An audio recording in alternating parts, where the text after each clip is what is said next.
Good afternoon everyone. Ito nagpunta kami dito sa Kasuray. Kasuray Kanaman. Dahil magbibili kami ng pakwan.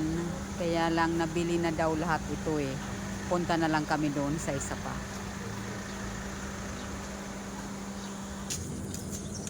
Ito guys, pupunta naman kami dito sa isang nagtitinda pa.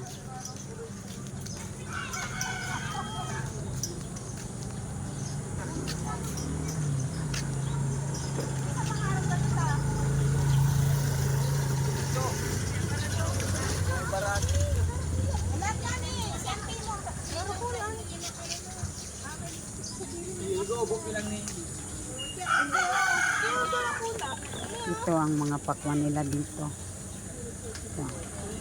So, ang kilo dito sa radit.